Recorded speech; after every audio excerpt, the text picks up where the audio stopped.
आप सभी को सलाम और हायर डेस्टिनी में आप सभी का स्वागत है। हम परमेश्वर के निहायत ही शुक्रगुजार हैं कि परमेश्वर ने हमें एक बार फिर मौका दिया कि हम निर्गमन उसके 29 अध्याय को जो है वो सीख सकें।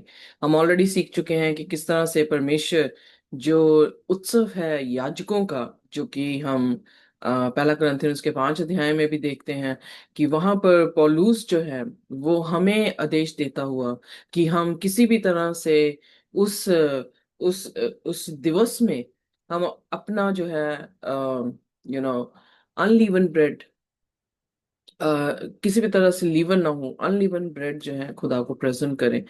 यानी हमारे पाप रहित जीवन जो है वो खुदा को प्रेजेंट करना जो है वो बहुत ही जरूरी है। इसीलिए रोमियोस के पहले अध्याय उसकी पहली आयत में लिखा है कि हमारी आत्मिक सेवा ही ये है कि हम अपने जीवते शरीरों का बलिदान करें, और वो जो कि पवित्र हो और परमेश्वर को भावता हुआ हो।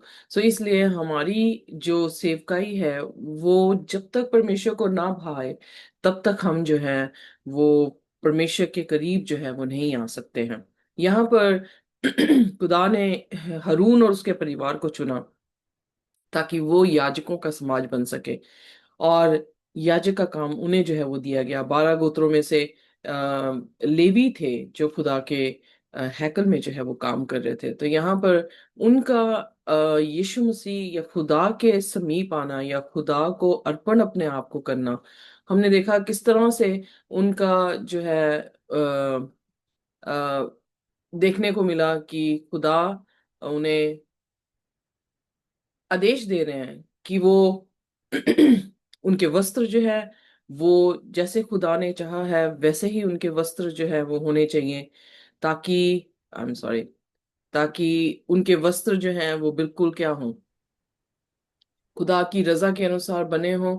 उसमें जो धागे चाहिए, उसमें जो मणिये चाहिए, जैसा वस्त्र खुदा ने जो है ऑलरेडी हमें देखने को मिला 28 अध्याय में, वैसा वस्त्र जो है हमें देखने को मिल रहा है कि खुदा उन्हें कह रहा है कि वो जो है लेकर आए। फिर मेड़े या खमीर ना मिला हो, यानी अखमीरी जो है वो रोटी, फिर तेल का जिक्र किया गया है, पानी का जिक्र किया गया है, और इन सभी को खुदा के सामने जो है वो लेकर आने को कहा गया है।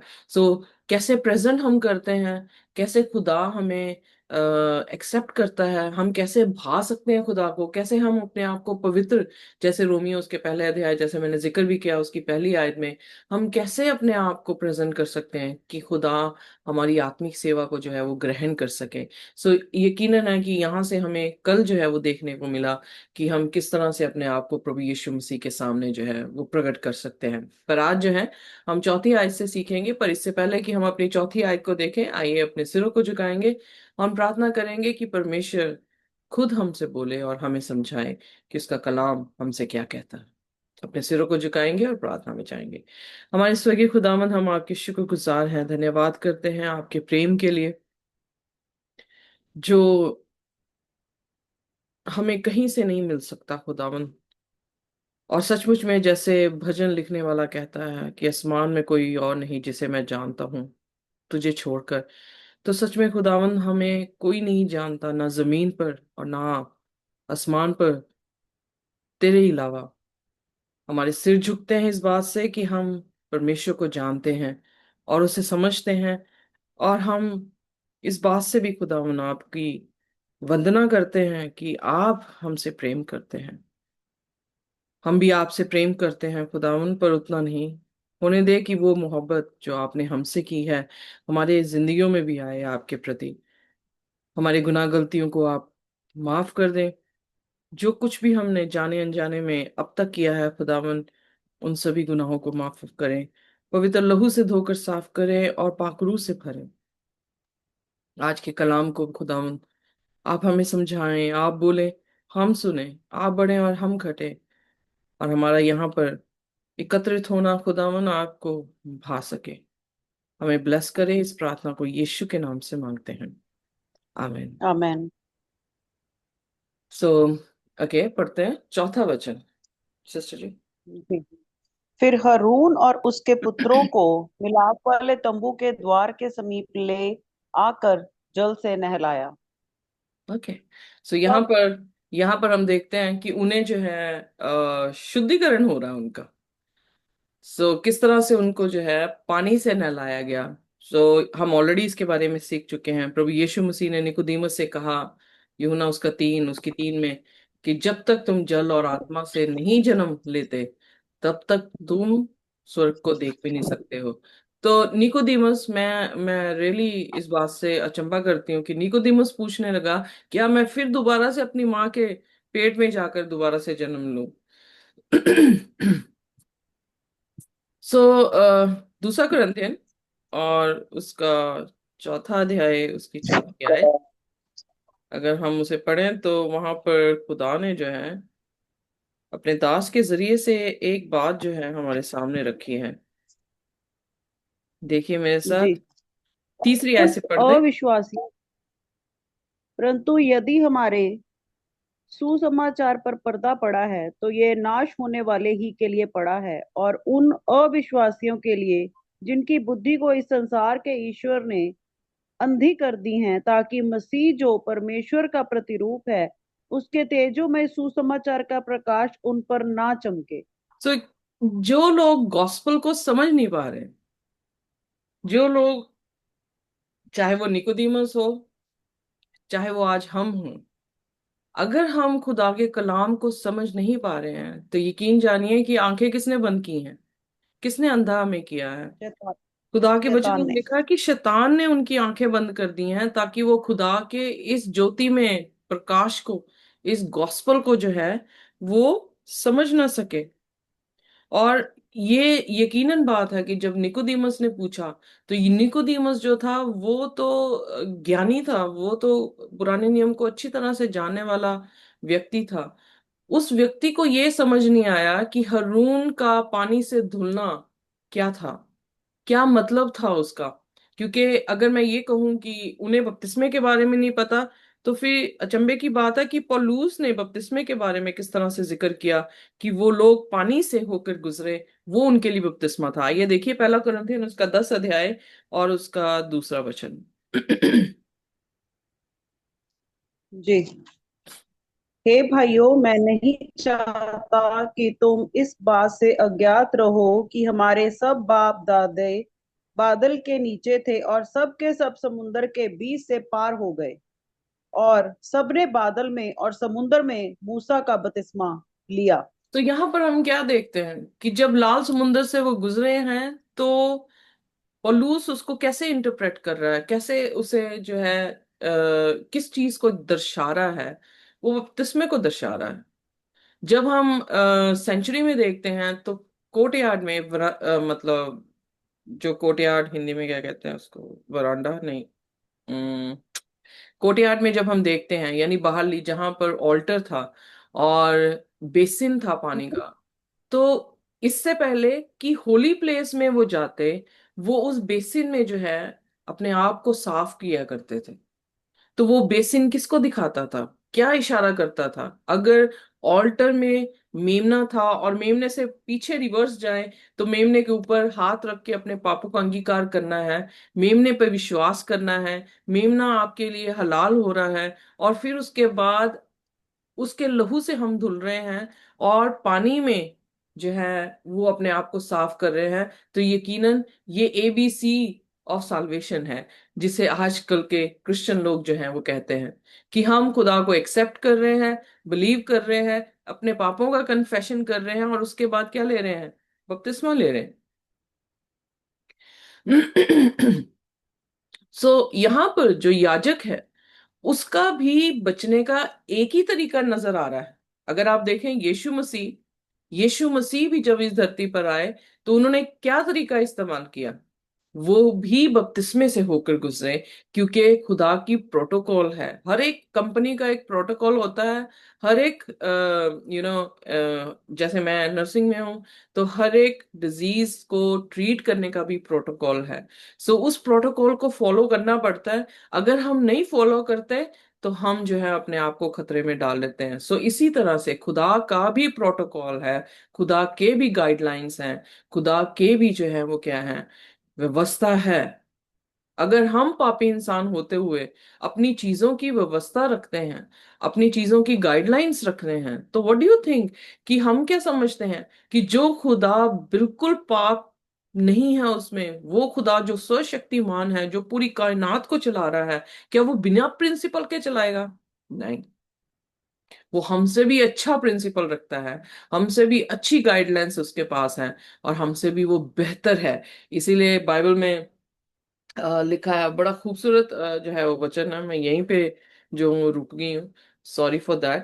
पर पहला कुरिन्थियन जब हम पढ़ते हैं, उसकी पहले अध्याय की 25 आयत को हम जब पढ़ते हैं, तो बहुत ही खूबसूरत है। पढ़ दे मेरे साथ, पहला कुरिन्थियन उसका पहला जी। अध्याय और उसकी 25 आयत। क्योंकि परमेश्वर की पिता मनुष्य के ज्ञान से ज्ञानवान है, और परमेश्वर की निर्बलता मनुष्य के बल से बहुत बलवान है। हालेलुया, आमेन। हालेलुया। सो हम चाहे कितने आमेन। भी, खुदा चाहे एक मूर्खता भी अगर कर दे, तब भी हमारे ज्ञान से उसकी मूर्खता जो है वो बड़ी है। पौलुस इस तरह से बयान कर रहा है। अगर खुदा किसी तरह से भी जो है वो कमजोर पड़ जाए, तो हमारी कमजोरी से भी वो क्या है?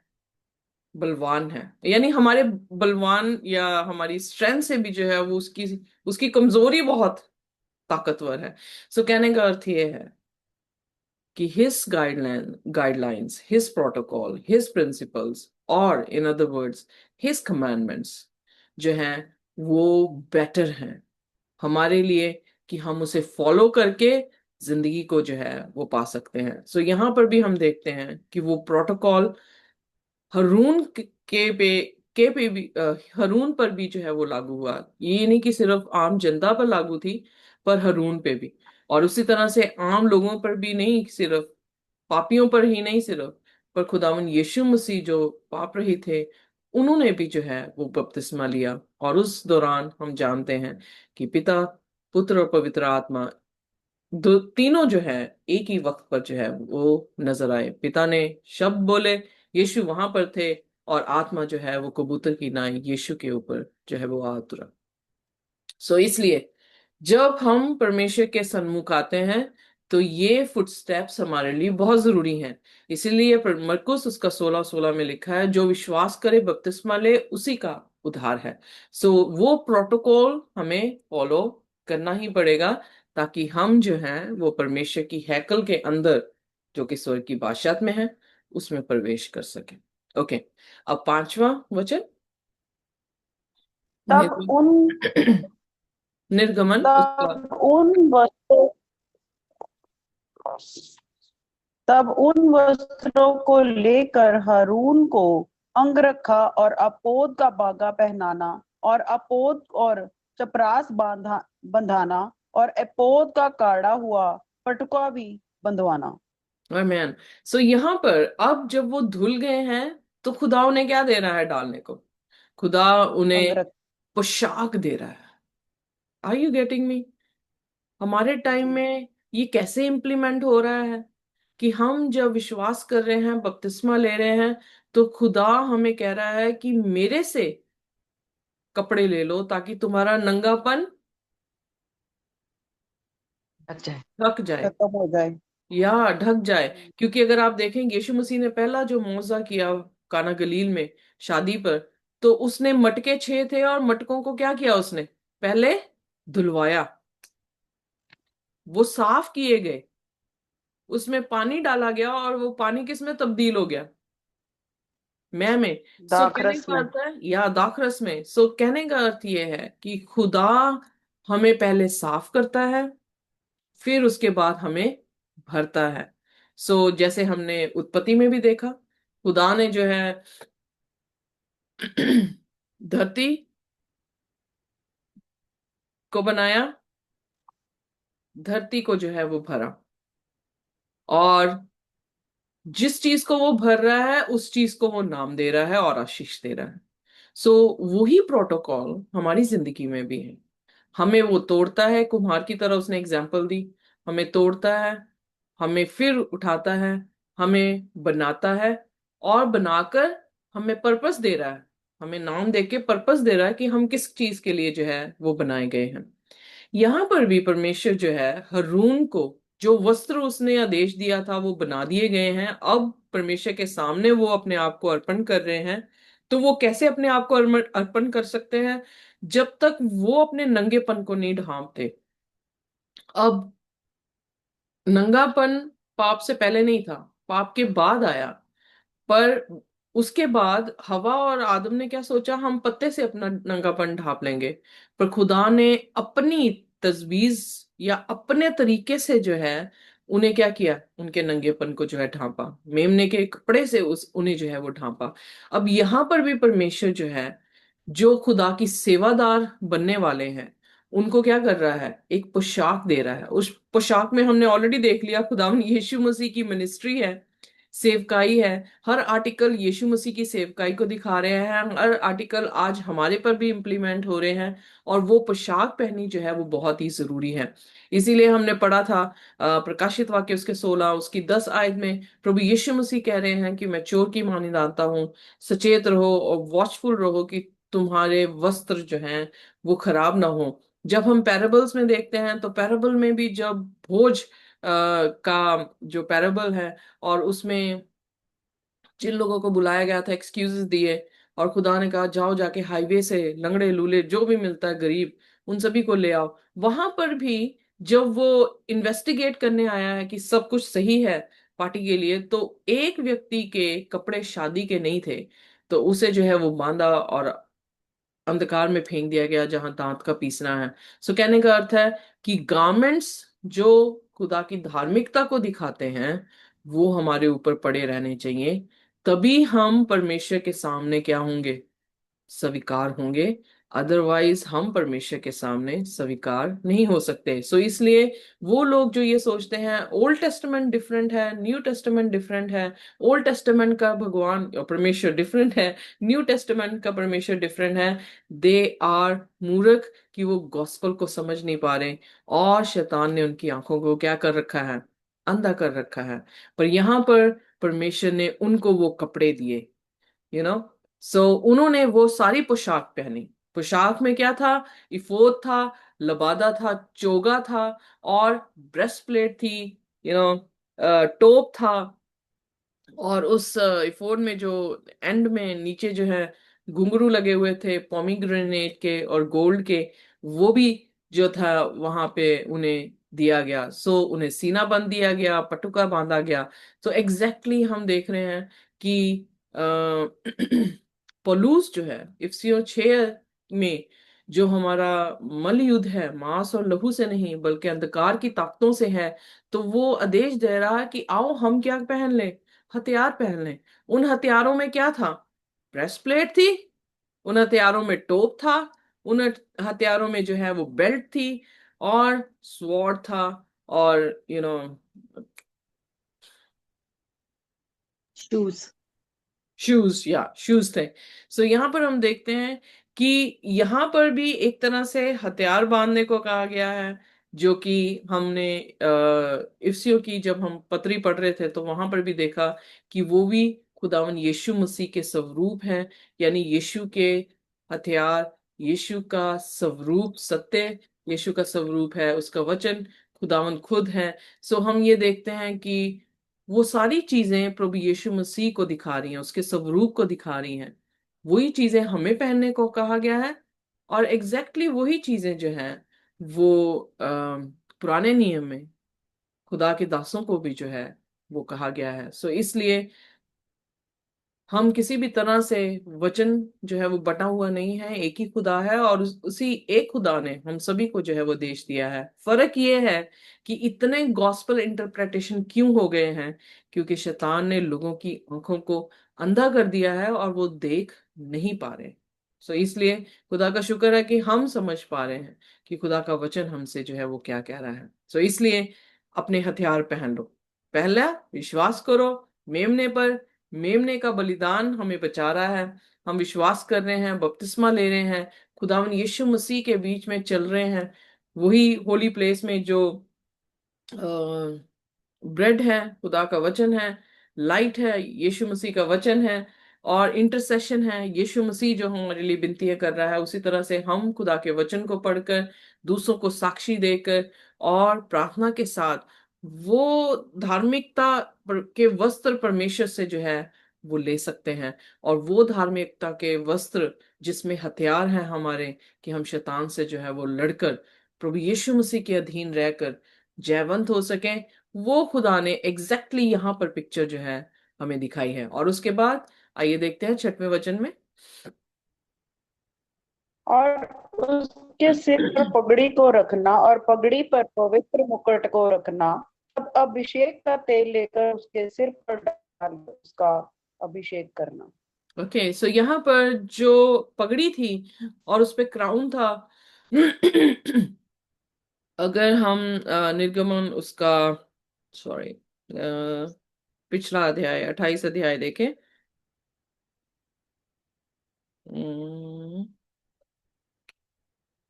निर्गमन उसका 28 अध्याय,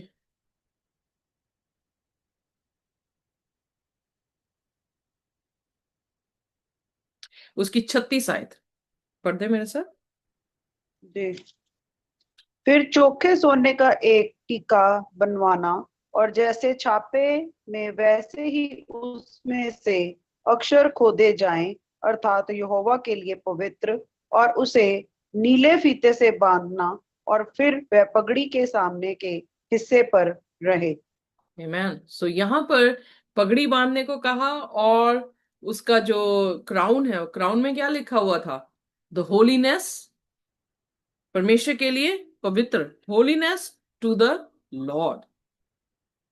हमारे माथे पर पवित्रताई खुदा के प्रति होना जो है वो लिखा गया है।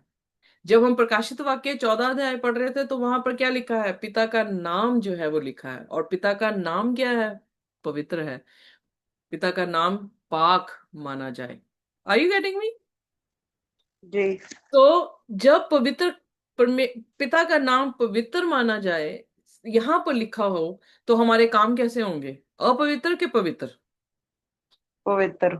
Exactly exactly। और हम अपने डिसीजन कहाँ से बनाते हैं? अपने माइंड से, अपने ब्रेन से।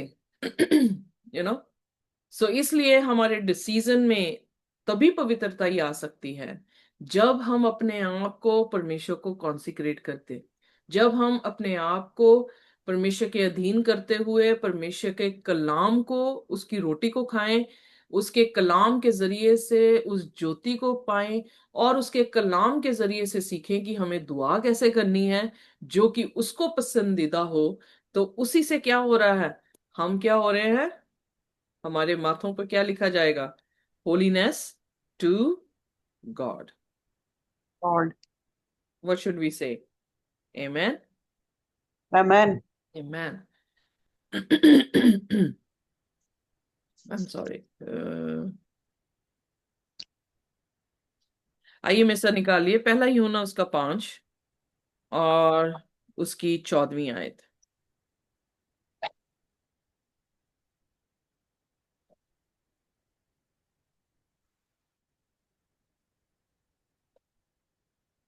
पहला यूहन्ना।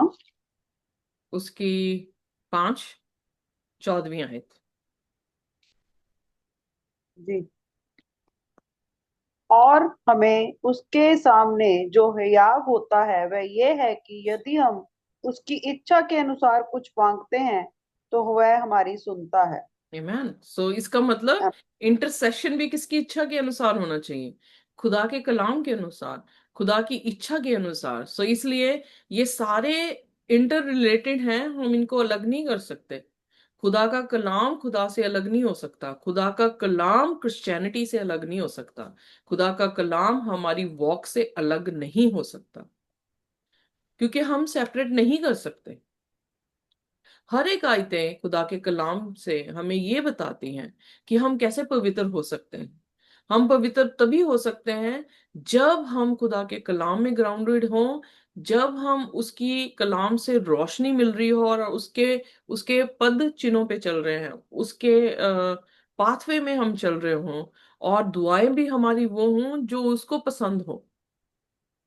यू नो, एग्जाम्पल के तौर पे मैं यहाँ पे दे रही हूँ कि अगर ये याजक हो और यहाँ पे लिखा हो होलीनेस टू गॉड, और प्रार्थना ये कर रहा हो कि खुदा मुझे एक बार जो है ना मौका दे दे मैंने इस आदमी को मारना, तो आप एज ए ह्यूमन बीइंग उसको कैसे जज करेंगे? क्या उसकी दुआ खुदा की रजा के साथ है कि रजा के खिलाफ है? खिलाफ। एग्जैक्टली सो क्या होगा? हमारी दुआ खुदा की रजा के अनुसार होनी चाहिए, हमारा चलना खुदा की रजा के अनुसार होना चाहिए, हमारा बैठना उठना खुदा की रजा के अनुसार जो है वो होना बहुत जरूरी है। इसीलिए पहला तिमोथीस इसकी आई थिंक 4, उसकी 12 आयत, ये आखिरी आयत होगी। पहला तिमोथीस उसका 4 और उसकी 12 आयत। हे भाइयों, हम तुमसे विनती करते हैं कि जो तुम में परिश्रम करते हैं और प्रभु में तुम्हारी अगुवाई है, नो, तुम्हें शिक्षा देते हैं। पहला तिमोथी उसका 4 और उसकी 12 आयत।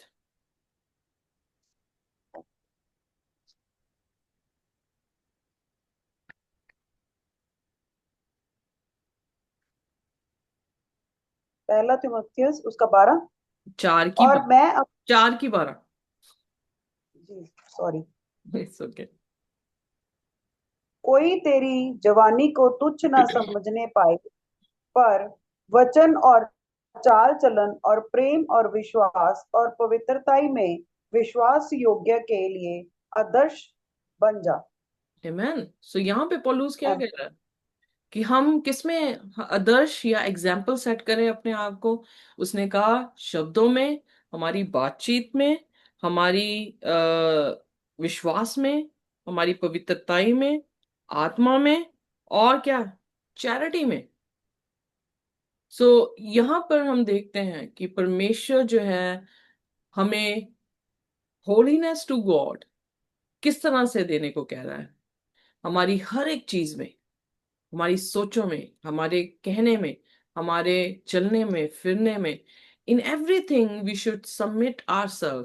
हमें अपने आप को खुदा के अधीन करना होगा। वो तोप मुक्ति का तभी मिलेगा जब हमारे माथे पर खुदा का नाम जो कि पाक है वो लिखा होगा। इसलिए प्रकाशित वाक्य 14 में फिर दोबारा से बता रही हूँ कि उसकी पहली 5 आयतों को जब हम देखते हैं तो 1,44,000 लोगों के माथे पर किसका नाम था? पिता का नाम था, जो कि मुबारक हो। पिता का नाम यानी किरदार, खुदा के जैसा किरदार हो। उसका नाम जो है पवित्र माना जाए, उसका नाम, उसका किरदार पवित्र है।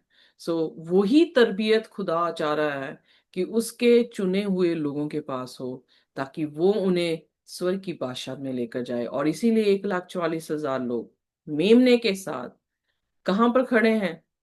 उसी सियोन में जो है खड़े हैं उस पहाड़ पर, और दिख रहे हैं यूहन्ना को कि ये लोग जो हैं अंत के दिनों में वो लोग हैं, बड़े खास हैं। और इन ये जो गाना गाएंगे वो भी खास है। जैसे मूसा के टाइम पे लोग जो हैं आजाद हुए थे जब, और लाल समुंदर पार किया था, तो उन्होंने जो है डफ से और खंजरी से जो है वो गीत गाया। और उनका गाना भी जो 1,44,000 लोग गाएंगे, उनका गाना भी कोई और नहीं गा पाएगा। व्हाट अ प्रिविलेज, आमीन। What a privilege.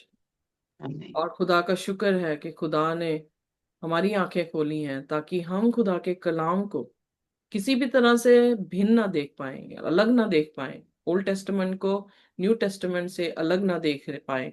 बल्कि खुदा हमें कुव्वत और ताकत दे रहा है ताकि हम इन सभी चीजों को देख पाए कि खुदा कभी बदलता नहीं है, जो मलाकी उसकी 3:6 में लिखा है। इब्रानियों उसकी 13 उसकी 8 में भी यही लिखा है, यीशु कभी बदलता नहीं, आज और कल और हमेशा तक एक है। यीशु क्या है? कलाम है, और कलाम आज तक कभी बदला नहीं है। आइए अपनी आमीन। आंखें खोलकर खुदा के उस रोशनी को देखते रहें, कभी भी आंखें बंद ना हो, शैतान बंद ना कर पाए, बल्कि आंखें खोल कर रखें। और 7वीं आयत में जब हम निर्गमन उसका 29 आयत पढ़ते हैं, तो वहां पर जैतून के तेल को उन्हें उन पर जो है वो डालने को कहा गया है कि हारून इस काम के लिए चुना गया है। सो तेल 10 कुआरियों की कुपियों में भी था, और उस तेल ने उनकी कुपियों को क्या किया? जलाया, रोशनी दी। और भजन लिखने वाला 119 उसकी 105 में क्या कहता है? तेरा कलाम मेरे पाँव के लिए ज्योति। ज्योति है और मेरे मार्ग के लिए उजियाला है। सो वो कुपियां जो 10 कुआरियों को दी गई थी या पैराबल में दिखाई गई हैं, वो कुपियां कुछ और नहीं है। वो कुपियां हैं कि इन लोगों को शैतान ने अंधा नहीं किया था।